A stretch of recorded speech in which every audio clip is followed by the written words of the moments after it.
Hey guys, welcome back to the Interceptor. Today we are here with another Alliance War. This is the 7th war of Season 33, and ISO8A has matched up against ZA. Now we are just coming off of our first loss of the season, so we were due for an easier matchup. And we do know of these guys, but we've never seen them beat any Masters Alliance. So we knew we would probably win, but they were in Masters at the time. They were below us, but they were in Masters. So, we got to be good. And I have the team today of Kingpin, Hood, and Spidey 2099. Except my Spidey 2099 fight got reassigned. So actually, it's only Kingpin fights. He has no fights. So originally, I was supposed to take Mojo on 47 with Spidey. But the guy that was taking Path 7 in Section 2, he was originally assigned a different champion, but he discussed things with the officers. He took the same path, but he changed his team. So he had Spidey 2099 and Anti-Venom, which is just a better counter than Spidey 2099 on my own, especially because I didn't have Mr. Fantastic pre-fights for the fight. So that worked out. I'm happy about that. So I actually did have enough energy to clear my Section 1 and my Section 2 all at once on one set of boosts, but that didn't really work out because I had to help someone with energy to get to Section 2 so that he could clear it, so it worked out for our time zones. And we're going to be boosting up here. I'm going to be using like the smallest boost possible because I only have 2 fights here. And they're both insanely easy fights. So I think I do throw in a 12%. Really? That's such a waste. Okay, and then I'm going to go Invuln. Yeah, obviously. So this is Iron Man Infinity War. He is insanely easy with Kingpin. 1, because you have the secondary damage from your L2. And 2, because your heavy attacks do a lot of damage. Now, unfortunately, on top of the Shout in Frude on this node, which is the plus 480% Fury, well, not really on top of it, but the thing is that kind of gets activated all the time. Now, obviously, when you have your degen on, it's going to be activated less because of the ability accuracy reduction. But Kingpin places debuffs on himself all the time, both from his abilities and from hazard shift, because even if they get shrugged off, they were still there, so they trigger the Fury. But yeah, at this point, he's at 15%. I'm not going to risk an armor up, so what I'm going to do is I'm never going to hit him while he has an armor up, like literally not even a single time. So here I'm going to intercept with an L1. Now that could have gotten auto blocked, but the chances were very low, and I'm just going to let this kill him. Actually, I'm going to hit him with a heavy attack. So a 1-minute fight, pretty nice. Not really too much to talk about with Kingpin, but I actually end up using Kingpin again in the 8th war, and I die with him. So that's going to be fun. But now we have Kingpin versus Professor X. This is the 2nd node of Path 9, Section 1. Class advantage doesn't really do anything. Professor X doesn't have any weird abilities against skill champions, and Kingpin does not have any specific weakness to them as well. So we're just throwing our L1. Now, I am watching his miss timer when I throw that L1. And the reason that you have to do that is because while the SP1 can't prevent his, it can't like shut down his miss mechanic, it can prevent it from activating, which means that you can just keep hitting into him and your hits will land, and then one time, completely unexpected, your hits won't land and they will miss, as long as if the ability accuracy reduction is not 100%, and Kingpin's isn't 100%. So what I had to do there is I had to throw it at a time where I knew it was safe, and when it wasn't safe, I couldn't combo into him. Like right here, for example, if I threw an L1, yeah, maybe he would have died from the L1. But if he had survived, then I could have gotten screwed with the miss. So yeah, we ended that fight off. I did the trick where I hit into his phase. I fight Professor X in Alliance Quest literally every day, so I know him like the back of my hand. Um, I fight him with Apocalypse. He's the fight I ramp up my APOC on to give the Horseman to Gambit. But we did move up for Vern there, who took that Void, and now we're going to be boosting up for Section 2 and the Boss Island. Now, this Doom fight, you guys have seen me take this fight before, and I actually ended with a full yellow bar. Now, this fight, this was literally 3 minutes after I woke up. Why didn't I wait? I should have waited. I should have woken up, got out of bed, or even better yet, had a shower, then come back. I would have been awake.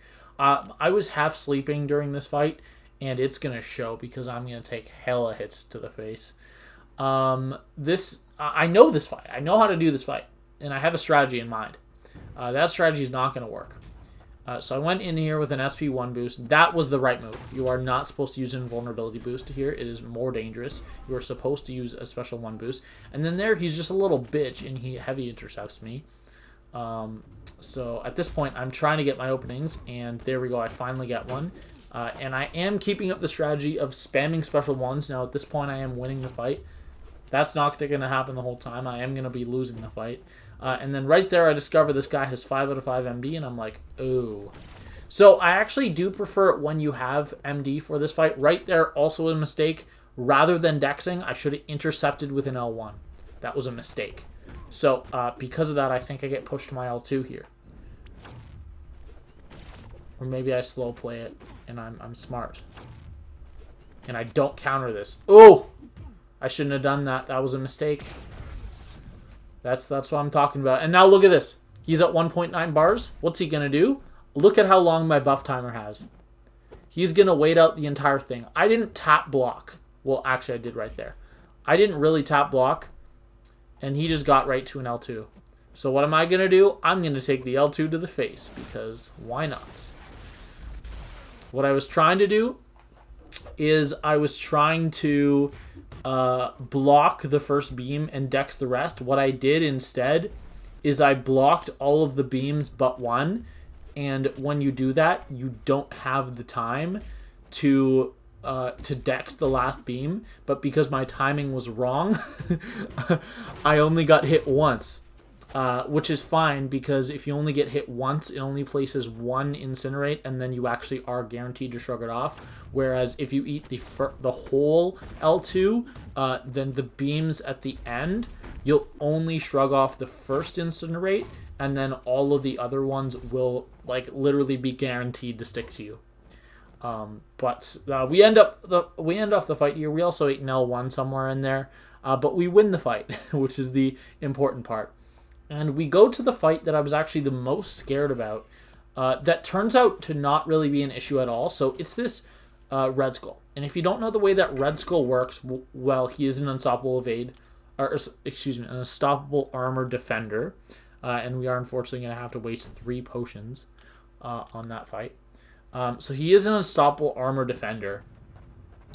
And there is a second way that Red Skull gains armor ups. Now, luckily for me, it's not bullshit like Civil Warrior or Black Panther where it's like literally random. Well, Civil Warrior is less random, but it's still extremely random. Red Skull gains an armor up every single time that you, as an attacker, go over a bar of power.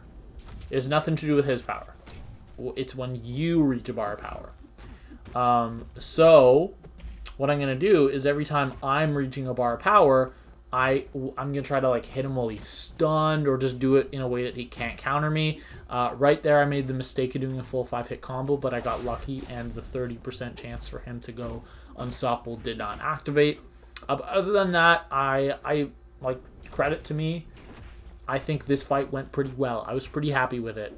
And then right there, I was comfortable doing it because it was the last hit. So if I get countered, whatever.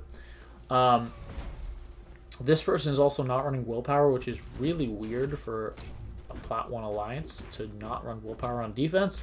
Don't really know what the goal of that was, especially because this is not a Warlock fight. But yeah, We end the fight off right here. It took a minute and a half. You know, it's okay.